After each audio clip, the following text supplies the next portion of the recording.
taking the U out of YouTube as the platform restructures. Now, this topic is a bit esoteric, ladies and gentlemen, because what YouTube is essentially trying to do over the next few years is essentially divide itself.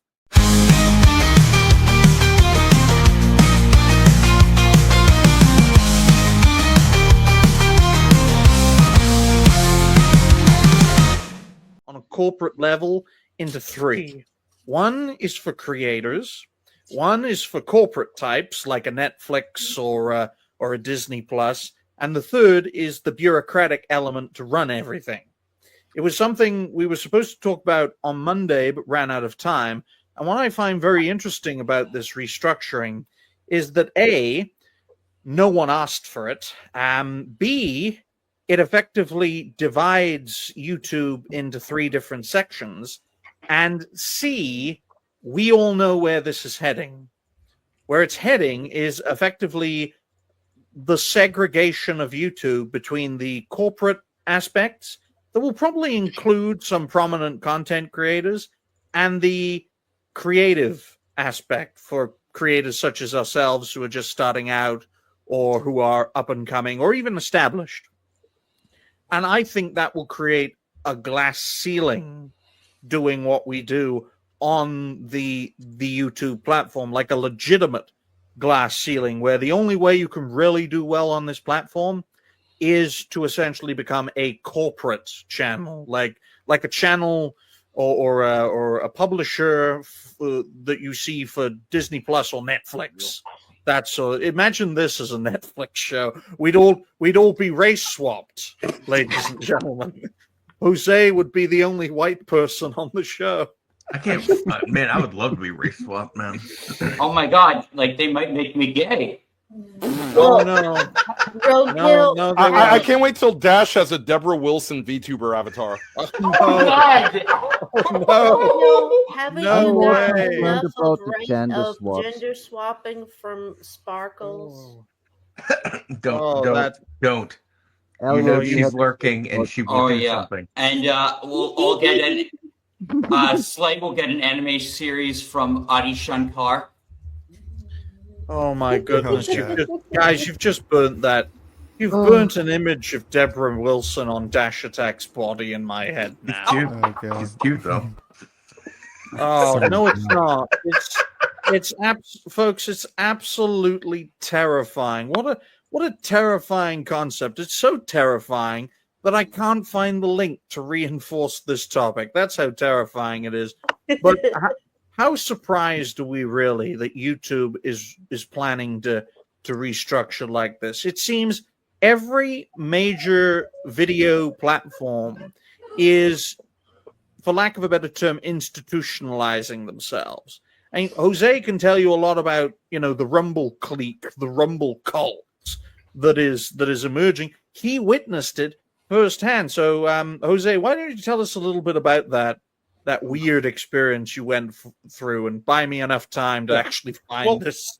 Here's the problem. Institutionalization of social media and video content creation is a terrible thing because of the fact that this is something anybody with the willingness to do it should be able to get into. There should not be these barriers to entry, which is what's going to happen if you corporatize it. Rumble is getting a little cliquish. Even people there know it a little bit. I've called it kind of Stepford Wives-ish. For example, when they were giving out Rumble gear, the highest most of it went was XL. So my fat ass is like, you don't have a 2XL? And that's sort of telling, right? Like they're like, if you're too fat, we don't really think we want you on Rumble. But at the end of it, they found finally like a 2XL shirt.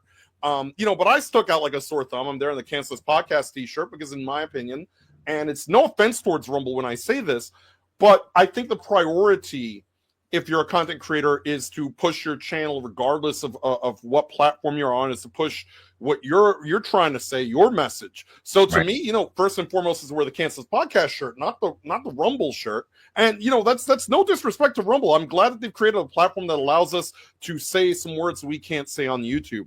But YouTube, of course, getting more institutional is bad. I don't want Rumble to get too institutional because that's bad. That's a net negative for everybody on this panel, I believe. But the problem is that YouTube doing this, again, as you said, it's a glass ceiling, it's a barrier to entry in a platform that already has too many barriers to entry. That's one of the reasons why when I started my show 6 years ago, YouTube was not an option, because I already saw the glass ceiling was there. They already had people like Geeks and Gamers and Nerdrotic and whoever, and they're like, we don't want any more people like that. We're going to start changing. And by the way, YouTube reinvents itself every other month. It is like a middle-aged woman who can't get laid, who is having a midlife crisis. You know, these women do like 7 different things to their freaking hair. YouTube has that problem, and the rules are changing so often, so many times, and it's not necessary. You know, Jose's just generalizing. He's not making any specific examples, okay, folks? It's just generalizing. Yeah, but look. Here's the thing about it. It should be very simple for YouTube. I make a video, I upload a video. That's it. It should be that simple. They don't want to make it that simple. They want to create as many barriers to entry as possible. And when those barriers fail, they reevaluate the barriers every 3 or 4 months. And that's ridiculous. That's too much drama for my taste. It's one of the reasons I stream to other platforms. But unfortunately, like I said, I do think that other platforms can also fall prey to this, and Rumble can easily fall prey to it as well. When you are beholden to shareholders instead of individuals, that's what happens. But look at this, folks, right? Courtesy of, how do you pronounce that? I can't. Neon. I think it's Neon. Right. It sounds a little bit like another person I know. But courtesy of this creator in question, quote, video, OG YouTube is officially ending. Employees offered buyouts. YouTube, as we've known it, is officially over. The company is being restructured into 3 new divisions, and employees were offered voluntary layoffs and buyouts. Now, that's very interesting. The media is blaming AI, which is likely part of it. But this seems to point to YouTube changing its focus away from the you aspect and more to the them aspect in the Hollywood studio system. In fact, one division sounds like it's going to try and compete directly with Netflix. Does this explain all the weirdness going on with YouTube over the past few months? And a lot of creators have experienced this, especially the ones who've been doing this for a while. Probably. It feels like there was definitely a plan, and they waited to pull the trigger until they were ready. RIP YouTube. It's been real. Now check out this video, which we won't do because we have a panel of 9 people. So there we go. Now, I find this very interesting, folks, especially with the idea of competing with Netflix. The idea that content creation can be, in a sense, a form of streaming. It's like, there we go, that's better. I personally think it's ridiculous, because content creation is more of a bottom-up thing, whereas streaming services are top-down. And I do find it quite concerning that YouTube is restructuring themselves in such an insidious way, creating this segregated society within one of the video sharing platforms in the world. I mean, for a creator such as myself, just starting out, been doing this for a few months, we've done very, very well because the algorithm is looking for fresh and vibrant voices. And what we are doing in the network has never been done before by anyone, okay? The idea of this, it's like something out of Harry Potter, this Voldemort figure who splits his soul into multiple pieces in order to live forever. No one else has done that. Jose's been doing this for years. Dash has been doing this for years. I think Noise and Elijah have been doing this for years as well. I don't think they're aware of any other thing like what we are doing, and it is doing very, very well. The biggest weakness is my bladder, because I need to pee now. So we're going to get panel perspectives, and we're going to start off with Dash Attack. Dash, what do you make of this topic so far? And then we'll go around the panel. Okay? Now I'm going to pee. Right. So Yeah, I do think this is alarming. You know, when I first saw Neon's post about this, I was like, kind of like thinking it's probably like a doomer thing because people have like said that YouTube is like fixed, it's done. Your people's channels aren't going to grow. But it is true. Like this has been a rough year for like a lot of channels, including my own. Like the videos just aren't getting as viral as they used to, and it could be because like they want to shift, but I never imagined they try and make a Netflix thing again, since they already tried that with YouTube Red and it failed. Yeah, man. I would bring up what you just said in chat about the phasing out of channel names in chat, because that's something that's really pissed me off as well. Yeah, the channel phasing out channel names. So for anyone who doesn't know, my channel handle was made back when I was in high school. So like, you know, I didn't know I'd be here like 10 years, like, or a decade later. Mm-hmm.